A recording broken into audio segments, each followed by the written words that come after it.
Chapter 2. The Toaster and the Testimony. A soft cloth rhythmically rubs against hollow, ancient chrome. The room is quiet, sunlit, peaceful, methodical. Warm light spills right across the table. Caleb is meticulously cleaning this heavy, old chrome toaster.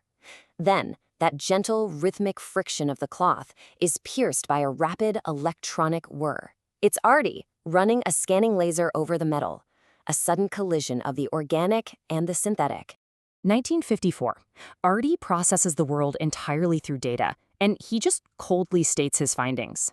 His internal registry confirms the device was manufactured in 1954. To him, it's just an outdated piece of hardware, vastly beyond its optimal operational window. 12%. Artie immediately follows up with a performance metric. He reports that the heating elements are currently operating at a mere 12% efficiency. To a mind built entirely on optimization, 12% isn't just bad, it's functionally obsolete. It is, by all definitions, a paperweight. Artie delivers this logical, completely unimpassioned conclusion. From a purely empirical standpoint, he's right. The machine just doesn't do the job it was engineered to do anymore. It's not a paperweight, Artie, it's a Sunday morning. Caleb doesn't even look up from his cleaning. His voice is just grounded, dripping with this unhurried nostalgia. I do not find a Sunday module in the hardware. It is a dual-slot bread heating unit with a frayed cord. Artie expresses this genuine, completely emotionless confusion. He's searching his databases, but there's no line of code for a feeling. Caleb taps his finger against the metal. A dull thud.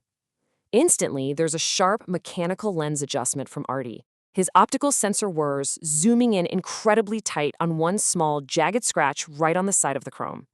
Artie clinically assesses the scratch.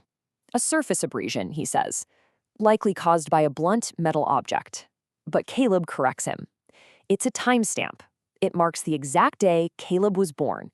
His dad was just so excited he completely dropped a butter knife right onto the chrome. Caleb starts tracing the history of this little appliance. 1954, manufactured. For 40 years, Granddad's sourdough sundaes. It burnt the bread exactly the way he liked it. Then, day zero, the birth and the scratch.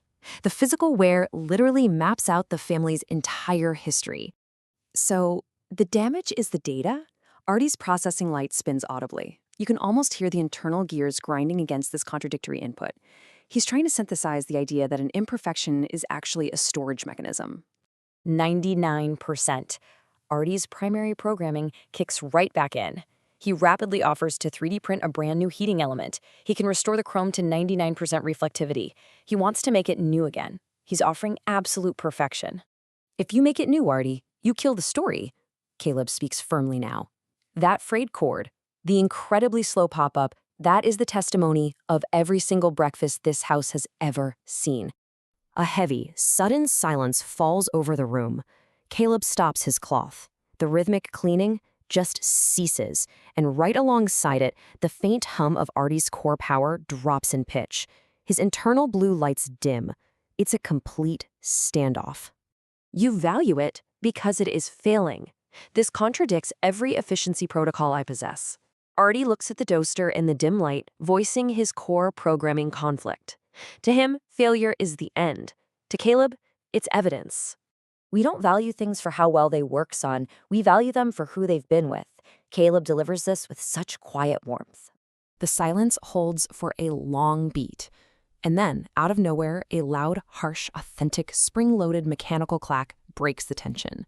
The toaster finishes its cycle. A single piece of charred bread emerges. Perfect. Caleb looks at the burnt bread and breathes the word out with quiet, genuine satisfaction. 15%. Artie sweeps his sensor over the bread and clinically notes the objective reality. The toast is precisely 15% carbonized.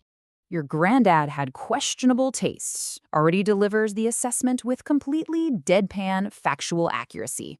Maybe. Or maybe he just liked knowing that some things stay the same, even when they get a little burnt. The softest clink of metal on metal.